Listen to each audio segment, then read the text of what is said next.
Everyone, I am back for part 6 here thanks to all of your comments.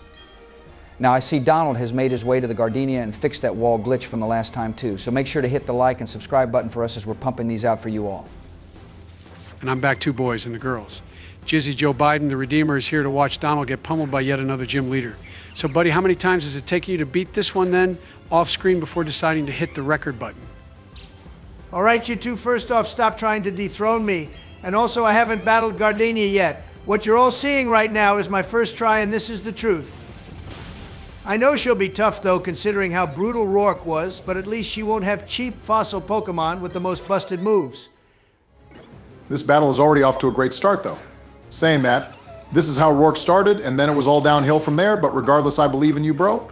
She set up the spikes, though, which will be annoying every time we have to switch out. I think that's a move we honestly got to teach every Pokemon.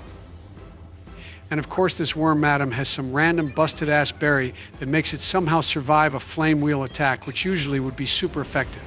See, this is what I really don't like about this game. The gym leaders all have the most broken teams and items on those teams just to drag out battles longer than they should be.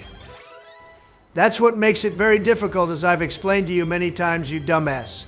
And also, whilst this is all going on, we have received a few comments from viewers asking us how we play this and how to get it working. To be honest, we can't really explain that in detail due to various reasons. So instead, we ask you to just Google this game yourself and you'll find all the info you need. Yeah, it's quite easy to set up, but as Donald said, due to certain reasons, and we say reasons in apostrophes, we can't say much about it mainly because we like our channel and don't want it gone again. Now with that all aside, boys, who's going to ask them the community question for this video? The guys asked everyone what their favorite or strongest ghost-type Pokemon was, and pretty much everyone said either Garatina, Spiritomb, or Gengar. Obviously those would be picked, but this time I want to ask everyone what the strongest legendary is. I know we've asked that question before, but it's funny because each time the answers always change and then people start debating it all in the comments section, which makes it hilarious for us to watch. But yeah, go comment what the strongest legendary Pokemon is in the games and the anime, so give us 2 answers. And whilst we were discussing all that, Donald has slowly been making his way through Gardenia's team, and he's been very quiet as well, so how's it going, buddy? Are you confident you can win this entire ordeal? Calling it an ordeal is stretching it, I think. But yeah, I so got this in the bag. That Bayleaf was quite annoying, though, for some reason, and its energy ball did more damage to Monferno than I expected. But either way, I am gonna clap her. Oh man, and now her next Pokemon is a gosh darn Alolan Executor.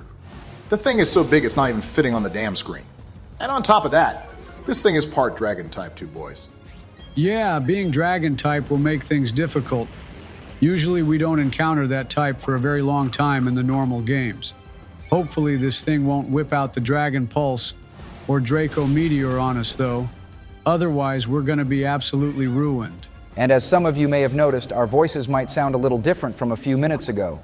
We're currently experimenting with things, so please let us know how these sound going forward.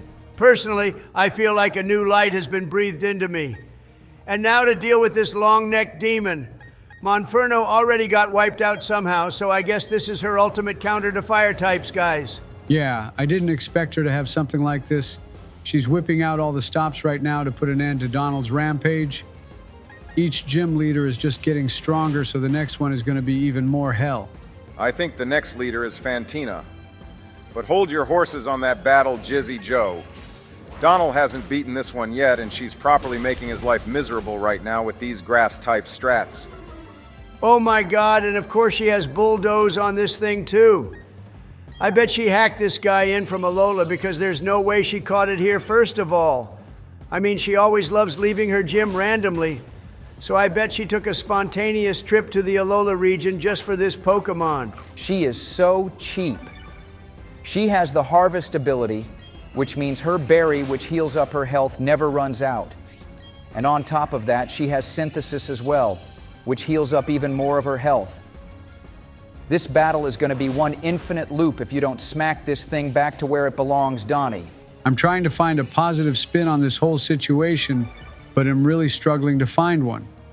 How does she come out with a strat like this and call herself a gym leader when this is just so cheap and a waste of everyone's time? She is literally playing like how a bot would play. No real strategies, just spamming the full restore and banking on us running out of power points. I think Synthesis only has 10 of those, though, so we could stall her too.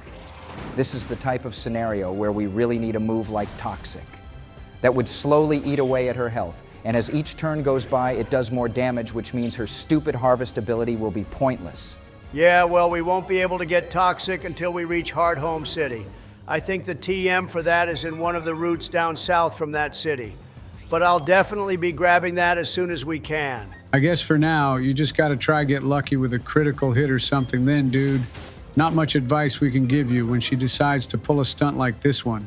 All she does is spam Bulldoze, which for some reason is super effective against all our Pokemon. Having no flying types on the team was probably a mistake for this battle, Donald. You could have at least caught a Starly or something. Why would I take advice from you of all people, first of all? And anyway, flying types would have been pointless against this thing anyway, since I bet one dragon-type move like Dragon Tail would one-shot a Starly. And there's no way I'd have a Staraptor at this point in the game either. But there it goes, boys. Larvitar came in clutch right at the end there and took it out with a crunch. To be honest, I'm surprised we managed to knock this giraffe out with Larvitar of all Pokemon. He's not at his full potential yet, but still got us the W. Yeah, well done, Donald. Although I still stand by my point of using a flying type in here. It would have at least helped us deal with bullshit moves like Bulldoze, and you know I'm not wrong about that. And she gave her favorite move too, being Grass Knot. And apparently that move does more damage depending on the weight of the opponent, which makes no sense to be honest. How does two silly little vines hurt a Pokemon more if it's fatter? How about we ask the fattest one amongst us, being Donald? He's usually got an opinion about everything, so I'm sure he has something to say about your point, Jizzy Joe. Ask him later because we have Team Galactic to deal with now, guys. And they've taken over this random building in Eterna City, and no one has bothered to stop them or realize. At least in the anime, Officer Jenny and her crew are always there, but in the games, all they got is some 10-year-old and looker who's not even here right now. I'm gonna smoke this little punk though, Bush. His team is complete garbage like his pathetic little self, so I'll easily win. But you have a point. No one bothers to stop them from taking over this place and scheming their evil schemes. That guy had an area dose, which as we know is probably up there as one of the worst bug-type Pokemon. Actually, it's probably up there as one of the worst Pokemon ever, along with Phione. Okay, Donald made it to the top floor after battling double battles of trainers who all decided to use full teams of 6 bug types for some reason. Like, I get this game is supposed to be challenging, but why waste everyone's time with that shit? Who cares about that Obama? Because right now, we're about to battle the second commander of Team Galactic. This one is Jupiter. And personally, I think she's the hottest one out of the 3. Although I won't include Saturn in that, since I don't swing that way. Jupiter is also arguable the strongest out of the 3 as well. Okay, so of course she's gonna lead off with a Golbot. And her game plan is most likely gonna be the confusion route with a bit of toxic stalling, since her ace Pokemon is Skuntank. I mean, if I was her, I'd do that. But let's see. I mean, you are battling a fighting type against a flying type Donald, which is your first mistake. I'd swap Monferno out right now while you still had the chance, but of course you're going to waste a super potion on it instead. Wow. And of course it got a critical hit on us firstly, and then outsped us for a wing attack too. And there goes Monferno, so yeah. Maybe you should have listened to Jizzy Joe there, bro. It's fine we have Metang, remember, with his overpowered defense stats. And did you want to know an interesting fact about Metang, boys? Steven's one in the anime knows 0 physical attacking moves for some reason. And Cynthia's Garchomp doesn't know any ground-type moves either. Steven can get away with that, I guess. And you could argue Cynthia can too because of who she is. But yeah, if I was her, I'd so teach Garchomp a move like Earthquake. The moves I remember it having were Draco Meteor, Dragon Rush, or Tail and Gaiga Impact. I can't remember the last one though. Cynthia can do whatever she wants, and she'll still always win unless she's battling Ash with plot armor. But anyway, let's get back to this battle where Donald is taking on one of Joe's favorite ghost types. I don't remember saying that this was one of my favorite ghost-type Pokemon Obama, unless it was the other Joe, which would make sense. Sableye is an awesome Pokemon though, and it just proved it by taking out Metang. Yeah, you gotta love Sableye for sure. It's one of the rare few Pokemon that doesn't have any weaknesses because of its dual dark and ghost typing. Its megaform is a bit strange though, and I never liked it. It hides behind its giant red jewel for some reason, like it's a shield or something. Instead of praising it, how about you take it out? It's now wiped out 2 of our Pokemon, Donald, and you're the pro, remember. What happens if we lose this whole battle now, thanks to this thing, and we still don't even have revives yet, which is insane. Listen, buddy, it's not my fault we can't buy stupid revives from the Pokemart yet. I don't know whose big brain idea that was not allowing us to get one of the most important items after the second gym still, but here we are. Maybe when we reach Hearthome City, we'll be able to pick some up. Fantina is sure to be annoying, but not as annoying as Jupiter is being right now. I told you she was going to be a tough battle, and normally her team consists of 2, but of course in this ROM hack, she's going to use 4 of them all being cracked as well. She has a Tangela now, and to be honest, I've had enough of grass-type Pokemon after that battle with Gardenia. And only if you had switched out Monferno like I said, we could have one-shot this thing with Flame Wheel. I still got rid of it though, didn't I, dude? So, how about you keep quiet? Her ace is about to come out now, and I'm down to my last 2 Pokemon with no plan of action except faith that I will win. Hey, using Sleep Powder, though, was a solid W move, actually, Donnie. I'll give you credit where credit is due on this one because of how Battle Skuntank can ruin a team. Especially this one, which probably has even more cursed moves than normal. The problem now is how long will it stay asleep for? I mean, it's good Ivysaur can probably resist Skuntank's poison moves since it's also poison type, but this thing can learn Flamethrower, which will absolutely ruin our day. To be honest, I feel I should have done more training before I took Jupiter on. I'm only 1 level higher than her ace here, and she is still giving me a tough time. But for some reason, it just keeps using Defog, which has to be up there as one of the most pointless moves in the entire series. I mean, it's good for us, but still. It seems to cause us to flinch, though, which could be really annoying in the long term. At least Aqua Tail hits it hard, so we gotta just spam that, I guess, at this point. Oh my god, of course it has a citrus berry on it as well.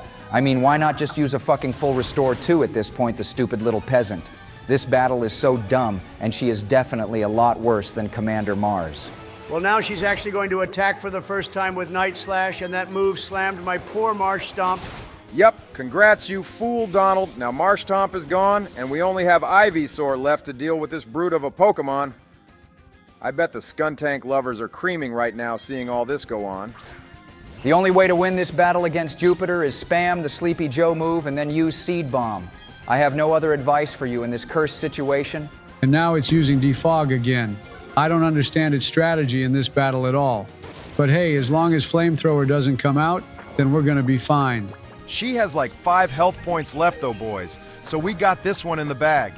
Now Donald, next time we battle her, for the love of God, make sure you train up more and bring better healing items. She wiped our entire team out. Even in defeat, she do be looking quite fine though still. I'd say she's a solid 8 out of 10. She'd be a 10 if she was a brunette because the purple is a bit strange. And hey, look, we could add this Porygon to the team if we wanted, but I hate them. And they're also garbage Pokemon too. Not my type, but I'm sure I'll get someone berating me in the comments for saying that. Anyway, though, we're gonna wrap this episode up now, everyone. That's right, so thank you all for watching, and remember to like and subscribe. We're still fine-tuning our new voices, so bear with us on that too, but you can expect Part 7 out soon as well. Usually at this point we'd get the bicycle, but we already have it, so I guess we can finally leave this boring-ass city and head to the best one ever, being Hearthome. I love that place. The bike guy gave me a Dawnstone, though. A solid stone and a solid way to end the episode, too.